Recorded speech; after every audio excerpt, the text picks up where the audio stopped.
Hi guys, welcome back to Make That Sea Change. Paul here with you again today. Today we're going to take a look on the other side of the affiliate marketing fence and have a look at affiliate programs and, more importantly, how to start an affiliate program. The reason for this is because, especially in this day and age, more and more businesses are looking to move some of their processes online, especially now. As I record this, I, like many other people around the world, are stuck at home due to the coronavirus, and I hope and wish everyone's safe. And if you're watching this after it's all finished, I hope we all got out of it intact. So let's have a look at how to set up an affiliate marketing program for your business. What we'll run through today is what it is and what we're looking at, the advantages and disadvantages, so things you need to be aware of before you start. We'll talk about planning the affiliate program, and then promoting and ongoing management. A lot to it, and effectively what I've started doing is using this post as a base for elaborating on all of these in some that I've written and some future posts. So keep an eye on that as well. So for those of you who are, let's start with affiliate marketing. Affiliate marketing is a process, and if we talk about, normally I talk about this from the side of the affiliate marketer. I'm going to talk about this now from the side of the affiliate vendor. So for example, you have some products to sell. Say for example, you sell fishing rods and you have a brick and mortar store where you're selling fishing rods, and you think, well, I'd like to start to sell fishing rods online, which a lot of companies do. And then you think, well, if I'm going to sell them online, why not get other people, affiliates, to promote my products for me as well, which is where the affiliate program comes into place. So what you do is you create your affiliate program, you then promote that out to affiliate marketers. Affiliate marketers come in, they find all your creatives, all your banners and your text links and all that sort of stuff after applying for your program. They then go off, do all the promotion. They then refer customers back to your site. You manage the sale, you manage the shipping, and then you pay that affiliate a commission for the sale. Obviously, straight off the bat, you're thinking, well, if I'm selling my stuff online now, why do I need affiliate marketers? Because I've only got to pay them a commission. And that's a valid argument, and one that we should probably address straight away, is the fact that they're doing the marketing for you. So what a lot of companies do is actually sink a little bit more money in their affiliate programs and a little less money into their advertising budgets and still keep that even process. And then you've got more people out marketing your products all over the place, on their social media, on their websites, on video platforms, whatever, as opposed to you paying Facebook or Google or the radio station for a single avenue of advertising. So it's, again, and we'll talk about this very carefully now in a minute when we look through the strategies, but it's something to consider. So what are the advantages of setting up an affiliate marketing program? Effectively, you've got risk and cost-free advertising, which is what I just mentioned a minute ago. So you don't pay me anything. If you decide to sell your fishing rods, and I've got an affiliate marketing site on fishing, and decide that I'm going to go in and sell your fishing rods, once I apply the program and you're happy with me, it doesn't cost you, there are costs to it, but it technically doesn't cost you anything more for me to sit here and write all about your fishing rods, promote your fishing rods, try and get people to buy your fishing rods. You don't spend a cent on that. And I've got your products out, as I mentioned before, social media, out on my website and so on. So it's something that doesn't happen. Increased brand awareness. So even if they don't buy, your brand is out there a lot more. So again, if I'm sitting here and I'm looking at fishing rods, the site that is promoting, the affiliate site that's promoting it, might pop up, and you think, oh, that's that fishing rod I looked at. You go down to your store and buy it anyway. So increased brand awareness. Brand reputation. Believe it or not, some affiliate marketers are actually quite influential in what it is that they promote. So it can actually increase your brand reputation, and there's issues there which we'll talk about in a second, but it can actually increase your brand reputation. And if nothing more, it increases traffic to your site, which is best for your SEO.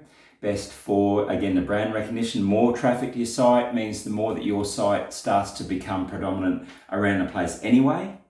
And the more traffic means that I might not necessarily buy the product that the affiliate marketers referred me to, but I might get on and go, oh, hang on, I didn't realise they sold boat engines.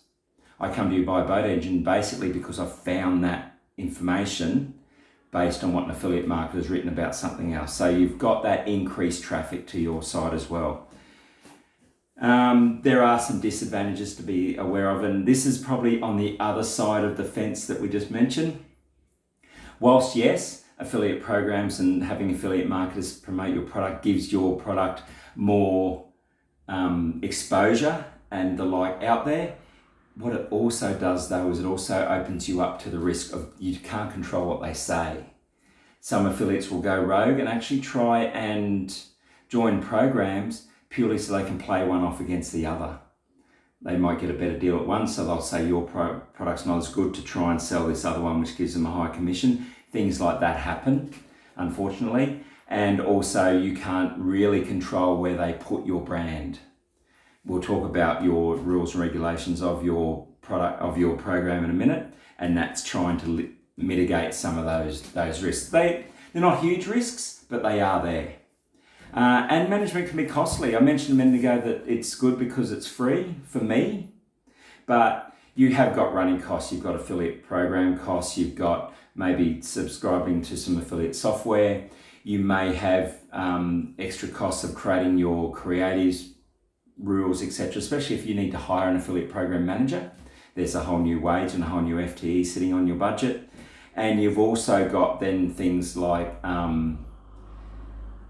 the extra shipping and customer service in arrangements that may need to be made if you're moving to this online business from scratch. So just be aware of that as well. There are advantages, there are disadvantages. A lot of companies do affiliate marketing, a lot don't. So again, it has to be something that you're looking at, which takes us into our strategy. Now, if you think about business in general, any business undertaking that you do, you strategize. Why are you doing it? What are you looking for your outcomes? Is there what's the return on investment going to be, etc.? They're the things to think about why you are even starting an affiliate program. It could be to open up new sales avenues. It could be to take your brand global. It could be to increase sales. It could be to increase brand awareness, as we mentioned before, internet traffic, run discount promotions for superseded or overstocked items. You might have a warehouse full of drones from last year that you want to get rid of. Set up an affiliate program, let your affiliates go nuts with them. There's a lot of reasons, and obviously online shopping can take your brand into other jurisdictions that you may not be able to get to as well. A case in point, I, being stuck at home here with the coronavirus, I had to buy a bit more technology for we own Pilates studios. What I tried to do was I bought a lot of that stuff online, obviously because I can't go out and get it. And I bought it from other places that aren't close. My monitors come up from a couple of states away. Some of my cables come from up north. My tripods came from Sydney. I live 5 and 6 hours drive from Sydney. So all those sort of avenues are being opened up. And if you've got your affiliate programs there, that opens up to affiliate marketers being all over the world and in different languages, which is a big plus if you've got something that can transgress language. So think about why you're setting up your affiliate program and have some clear goals on what it is you're trying to achieve, because there's no point having it if it's going to cost your company money and not meet any of those goals. How can we do that? Well, the first thing I would do is have a look at what your competitors are doing. What are they selling? Who are they selling it to? Where are they selling it? Are they selling it to international? Where are they advertising it? All that sort of stuff. You'll find, and as I wrote in the post, it's almost chicken and egg. All the stuff we're going to talk about moving forward next is stuff that you'd be looking for from your competitors. So just think about what your competitors are doing as we go through all of those, because that can help you. And if you have a good look at your competitors and their affiliate programs, you could probably even work out what strategies they're trying to achieve as well. So the next thing we think of is, what are you going to promote? Are you going to promote all your products carte blanche across the board, or are you going to focus on individual ones? That could be influenced by a number of things, legal regulations in different jurisdictions, whether you can and can't sell things into those areas. If you're dealing with alcohol, CBD oils, all those sort of things, you're probably already aware of that, but there are regulations. And it can also be the size. If you're moving to an online process early in your business, or it's a totally new undertaking, and you've got some small equipment, some large equipment, you might just start with the small equipment because it's easier to use that to get your logistics side of things working rather than trying to ship out fridges and stuff like that. That is something to think of. So if you're trying to work out what it is you want to sell, keep those things in mind. From there, when you sell them, how much commission you're going to pay.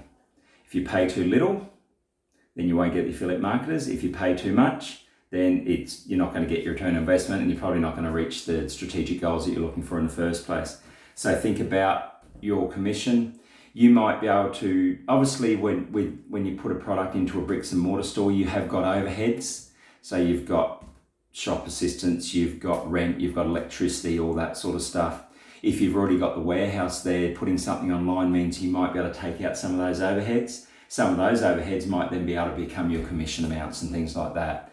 So they're the things that you need to think about when you think about your commission. Have a think about how much the purchase cost of the product was. Obviously, you're not going to add commission that's going to eat into that.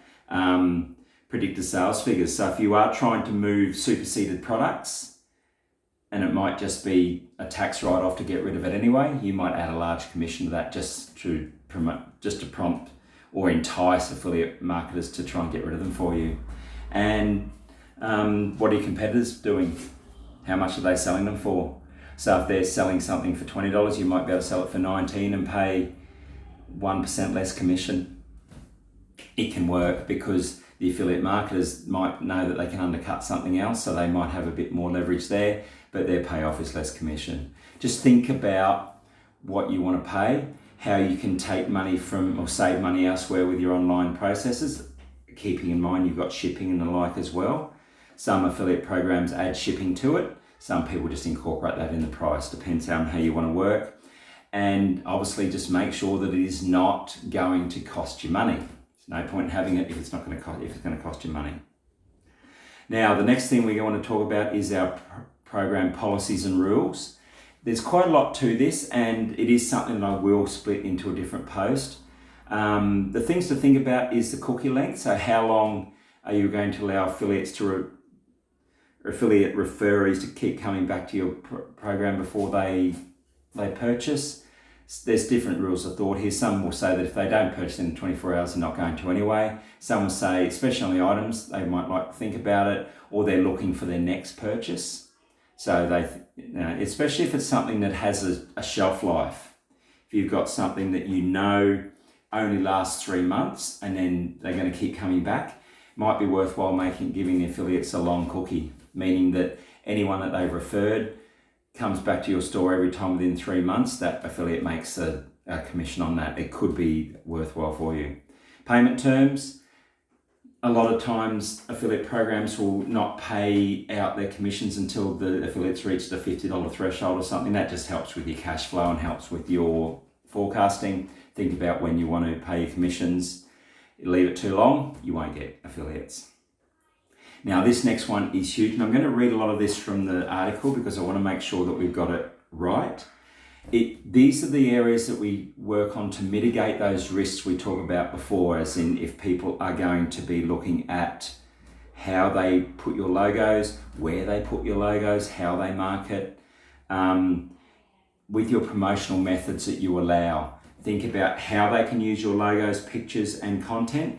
If you're creating banners and social media graphics and GIFs and things like that, you may just want to only allow your affiliates to use those.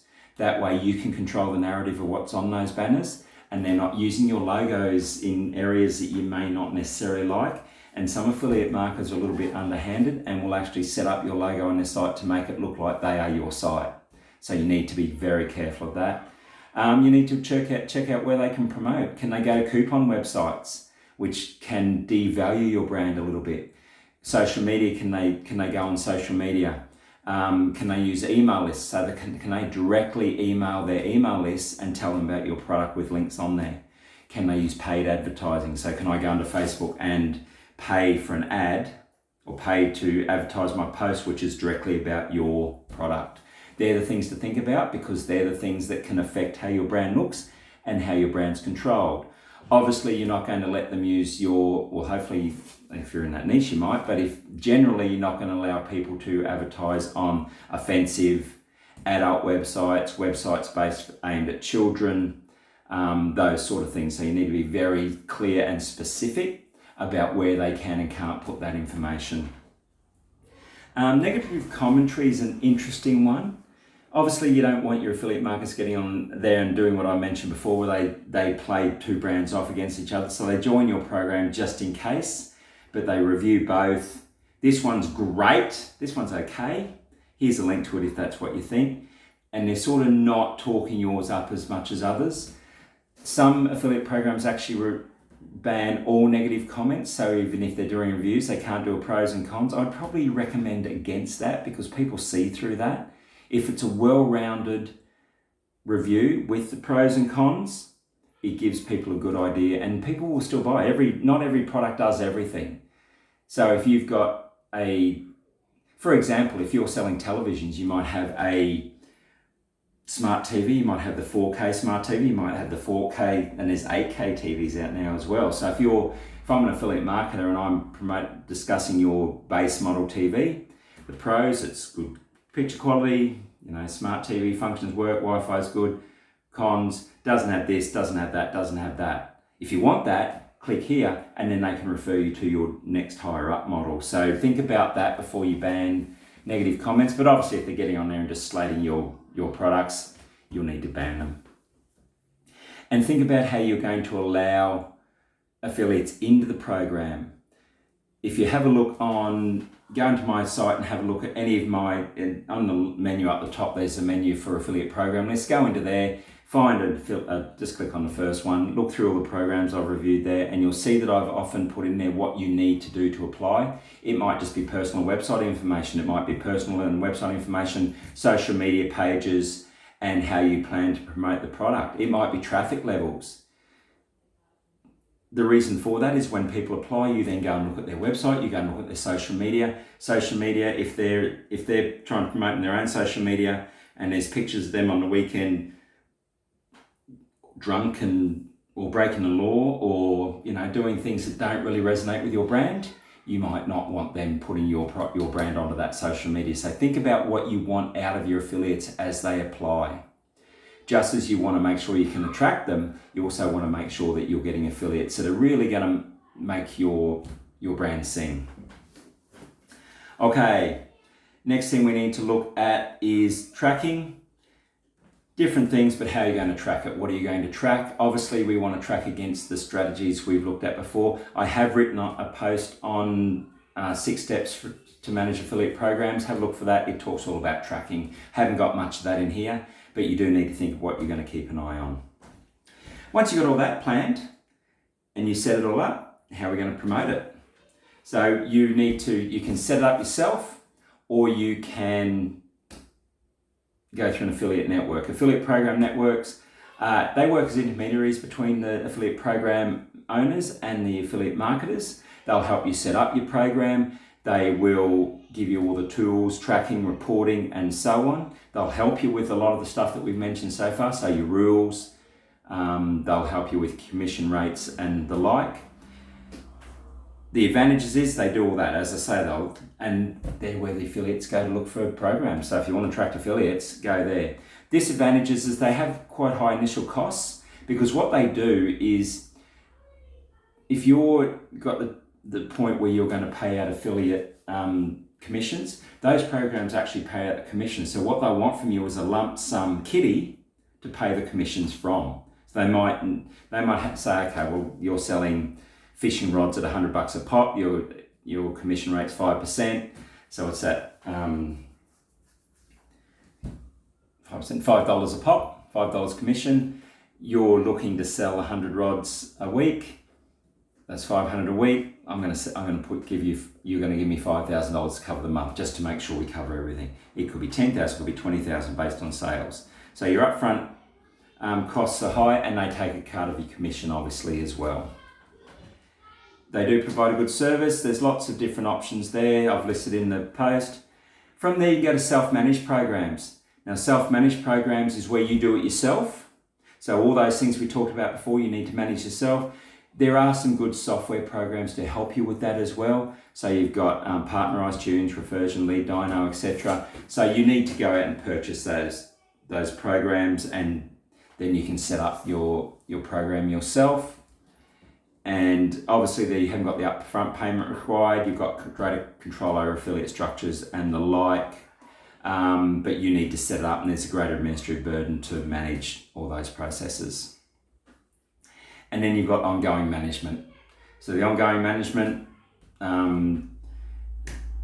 looking at, and it's back to your tracking. So what statistics you're going to look for, what measures you've got in place, what goals you're tracking against. Most of these software programs and the affiliate networks will do that for you.